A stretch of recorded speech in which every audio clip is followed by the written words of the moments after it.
The views and opinions expressed in this podcast are those of the speaker and do not necessarily reflect the views of the host, content creators, or the production company.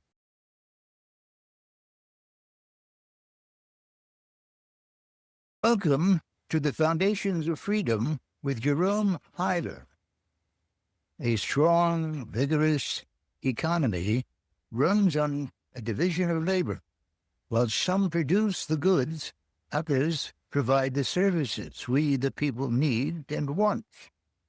But behind everything we do, our work, our businesses, our daily lives, are the political decisions our leaders make in our name.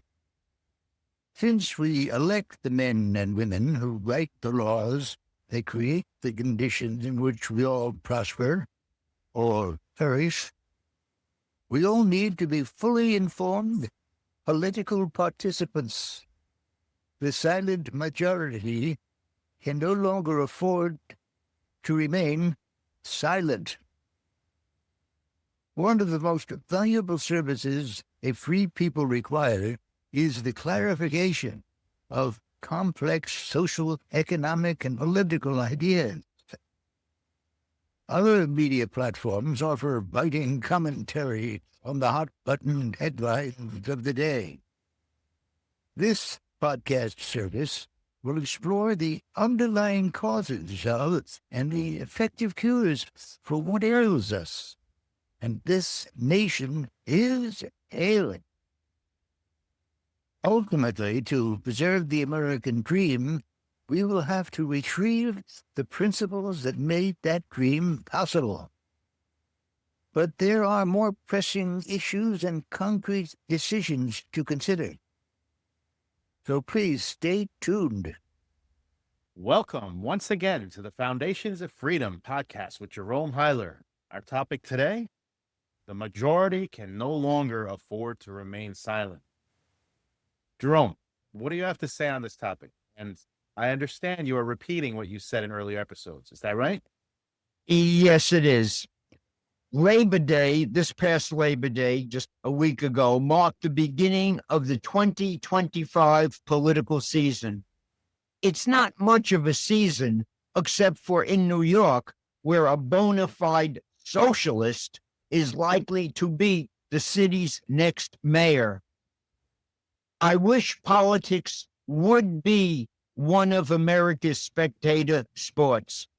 For most of us, politics isn't a sport at all. Baseball, football, basketball, soccer, tennis, golf, NASCAR, and even celebrity gossip are sports that capture Americans' attention. That's what most Americans prefer to talk about. Politics, not so much. Americans have more important things to deal with or worry about. There are two questions I wish every American would ask himself or herself. And this is as good a time as any to ask those questions. The first question, why are Americans so politically apathetic? The second, what's wrong with being apathetic? Why should Americans give a damn about politics, politicians, and elections? Let's take a stab at how we can account for all the apathy we witness all around us. People are apathetic because, one, they are busy attending to their own private lives, their family affairs, and the daily challenges that inevitably pop up. Family comes first, work comes next, and then for many, faith. That doesn't leave much time for anything else that isn't a sport, amusement, or diversion. 2, political conversations often turn into riotous spitting contests. Why invite more squabbling and aggravation than life already presents? Marriages, engagements, long-standing friendships have been lost over people's political differences. Why argue? 3, What difference will one more vote make? You can't fight City Hall. That's the third motive for apathy. The fourth I call cynicism. Even if the people do go out and vote, too many have no idea who or what they are voting for. That isn't the people's fault.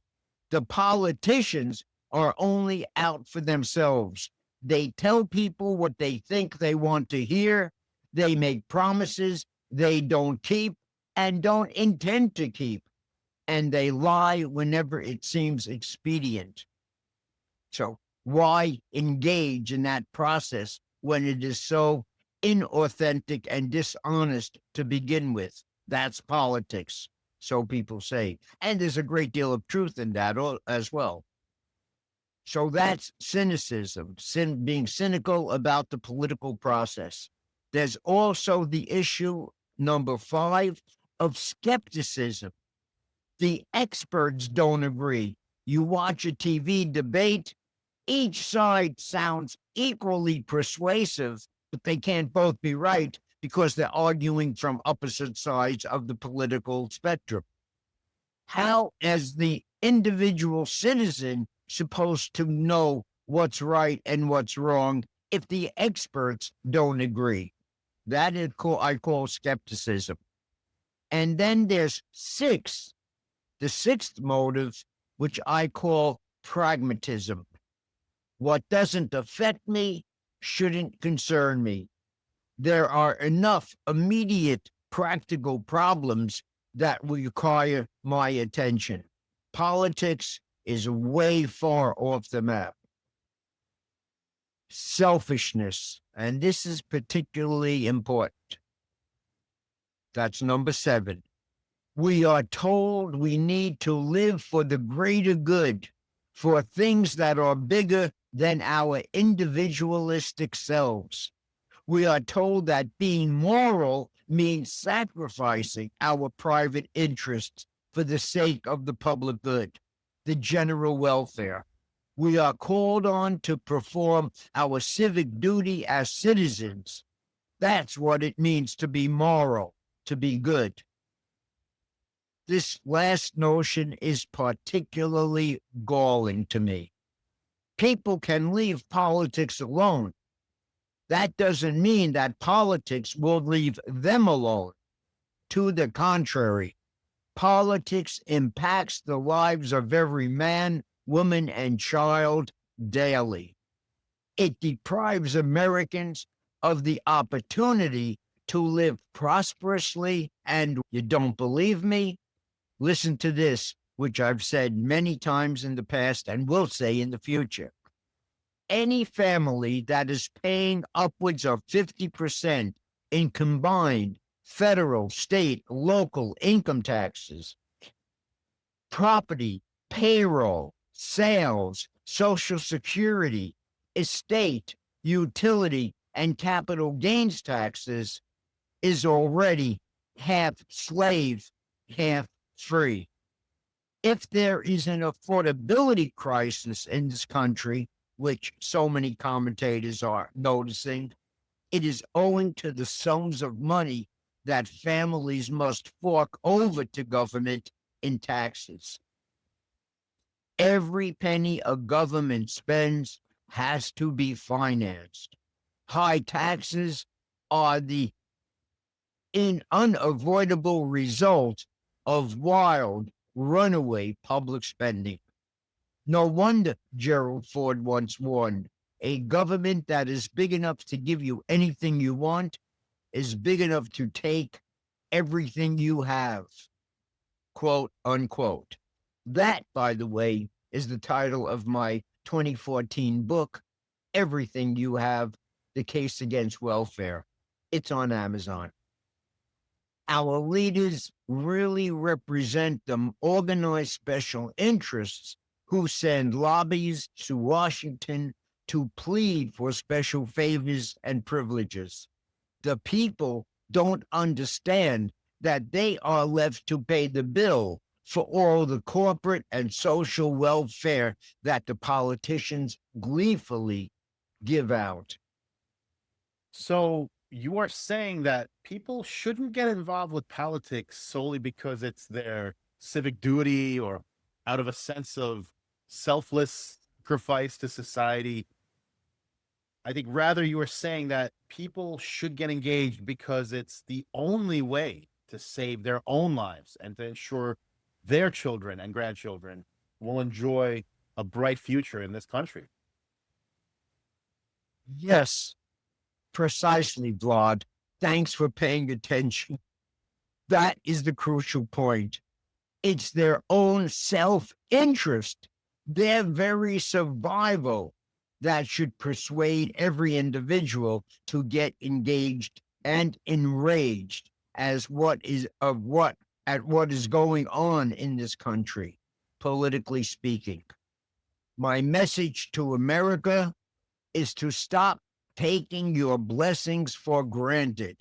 It is in the name of all you have and hope to hold on to that every American should educate himself or herself to the political realities of our times. What specific changes in Americans' behavior would you like to see? Let's talk about changing behavior generally. If one wants to change, one must first identify the behavior patterns that need to be changed. And we must continually remind ourselves what problems that behavior invites. What price do we pay for our apathy? What are the wages of political complacency? So, Jerry, tell me then, what does being politically engaged require? Is it possible to be only half engaged or a little engaged or to try to be engaged? What is necessary if really key political changes are ever to be made? It's possible to follow politics in the same way that fanatics follow their favorite sports teams. Concerned Americans may join their local Tea Party or libertarian circle. They may meet and rail against the latest set of issues to hit the headlines, like transgender indoctrination in our schools, or men in women's athletics, or the prospect of a socialist mayor running New York City, or the poisonous impact that promoters of DEI, CRT, or ESG are exerting on the culture, or the latest statement uttered by Mondani or Schumer, AOC, Nancy Pelosi, or some other Democratic destroyer. These people believe themselves to be engaged patriots concerned about the direction of the country. They will vote for the right candidates come election day, display the flag on their front lawn on most holidays, and talk endlessly with their friends and acquaintances about the latest hot button issue to hit the headlines. But that's about it. What's wrong with that? Isn't that what you're hoping to see from here on in? If that's all they are doing, they are not doing enough. What these times demand are individuals who appreciate the country's foundational principles and who are willing to work to retrieve those principles as far and as fast as is possible. What I described above isn't enough. It will not enable us to really reverse the country's direction and the massive annual $2 trillion deficits, whittle away at the colossal $37 trillion in national debt, or preserve the American dream for generations to come. Intelligent participation in the political process means being fully cognizant of the issues and bills our political leaders are debating. And it means communicating with one's representatives on a daily or weekly basis. Let them know what you expect from them and what they can do to gain your vote in the next go around.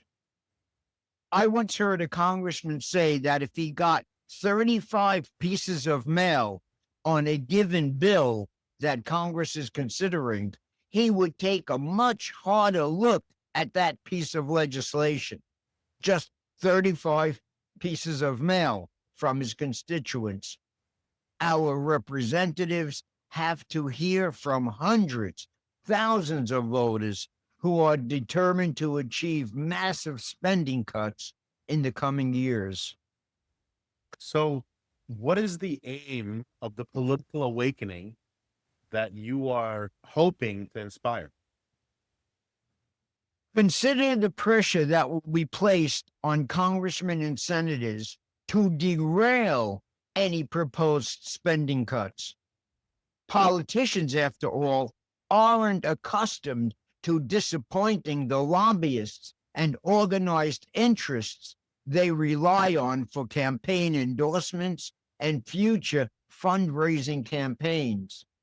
And then there is the mandatory gaggle of social entitlements that can't be touched. Quote, can't be touched.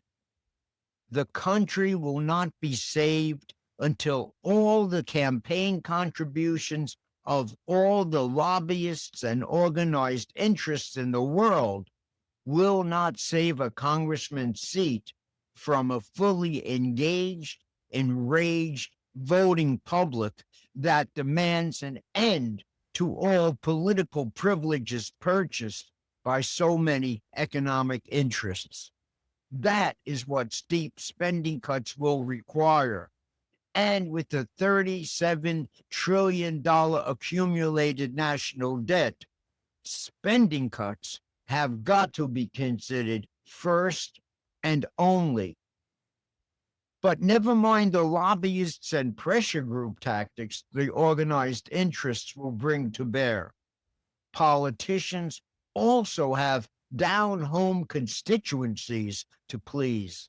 If they don't bring the bacon back home, their opponents can accuse them of doing nothing for the suffering people.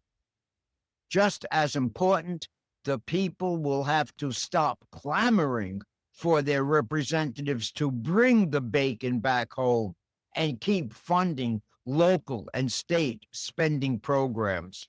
We have to put an end to the subsidies public and private institutions expect from their representatives. Consider this. The people back home are surely counting on their representatives to serve up the pork they continue to receive.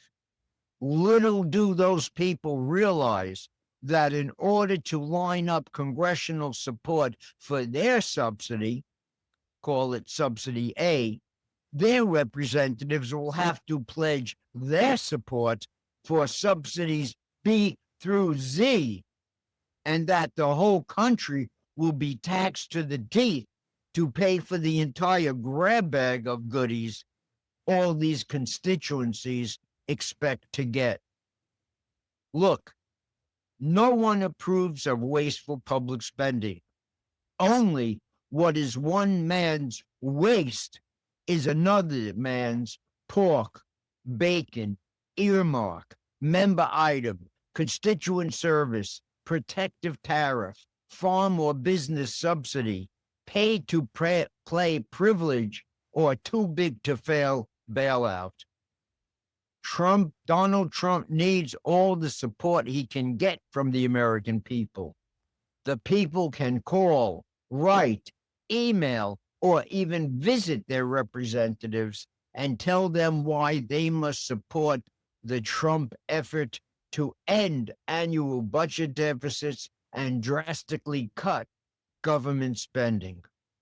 All the better if constituents can say which programs should be scrapped now. Unfortunately, the odds are against our effecting substantial change in time to avert the next crash or economic crisis. We are card-carrying pragmatists. If there is no immediate problem, there's no need to think. If a crisis does strike, there's no time to think. We'll try almost anything, hope for the best, and if it doesn't work out, try something else. It becomes a colossal waste of time and energy. Politics must now become a participant sport. Citizens must learn to practice what the ancients and the country's founders called civic virtue. Both the ancients and the country's founders believed that a republic cannot long endure without civic virtue. There's nothing stopping the American people from shaping public policy. Nothing but their own complacency, apathy, and indifference. I'd like to refer viewers to episodes 3, 4, 5, and 6 of the Foundations of Freedom podcasts. They identify exactly why steep spending cuts are now needed and what specific budget-cutting strategies can be employed. Thank you for joining us once again for today's critical discussion on why the majority can no longer afford to remain silent. If this episode challenged your views or made you reconsider your approach to politics, don't keep it to yourself. Like I've said in previous episodes many times, ignite the awakening. Share this conversation on your social media. Start talking with your friends, family, colleagues about why disengagement is no longer an option. When you hear people dismiss politics as irrelevant or claim one vote won't matter, speak up. Remind them that political apathy has a cost, and silence only enables the forces that are driving this unchecked government growth and runaway spending. The fate of your freedom and your family's prosperity depends on your active engagement and informed participation in our political process. Remember that. This is our political process. Stay alert. Watch which policies your local leaders are championing and what's happening in our Congress. If you spot proposals that ignore hard historical lessons that we've talked about many times in all of our episodes, and that I'm sure many of you are familiar with, or promise more entitlements and subsidies without tackling the root causes of the affordability crisis, for example, make your voice heard. Contact your representatives at every level, local, state, federal, and advocate for fiscal responsibility and government accountability grounded in genuine historical understanding. If you're ready to dig deeper and strengthen your foundation for productive action, you can grab Dr. Huyler's books on Amazon. You'll find the links at the end of this podcast. They'll give you the constitutional principles, economic realities, and moral clarity essential for making a difference, not just for yourself, but for all generations to come. And don't forget to subscribe to the YouTube channel, catch every episode of the Foundations of Freedom podcast, and more thought-provoking content. The conversation doesn't end here.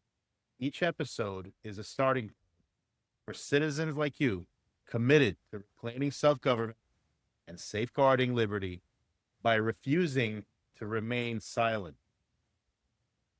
Remember, understanding isn't enough.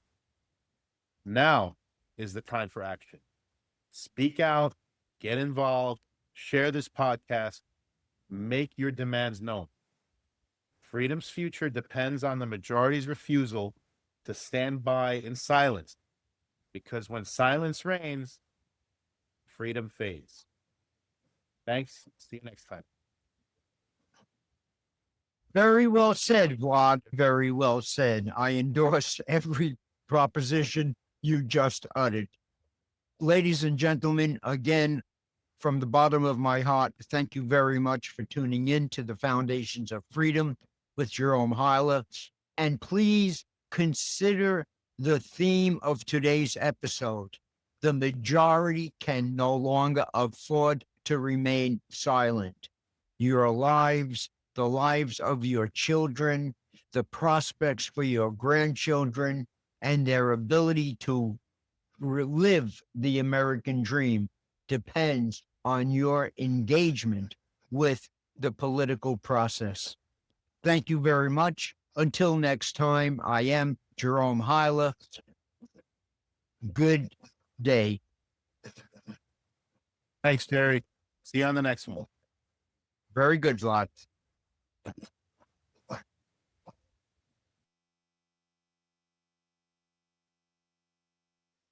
If you're a small to mid-sized HVAC company and you're frustrated that your website and your Google business profile are not bringing in enough leads to you and your sales team, we'll fix that fast. With more and more people using ChatGPT and other AI tools for search, when someone asks, what's the best HVAC pro near me? We make sure your business is recommended and shows up first. In 3 to 6 months, you will have unstoppable local visibility. And if your traffic does not increase by at least 20% in the next 60 to 90 days, we will keep working for free until it does. When your site is built for both AI and voice search, you win everywhere. If you're serious about growing your HVAC business, click the Get Started button on our homepage. If you don't love it, don't pay. If you're ready to stop relying on referrals and paid ads and finally take control of your growth, contact us today. At worst, you get clarity. At best, you scale faster than ever. Stay safe and stay cool.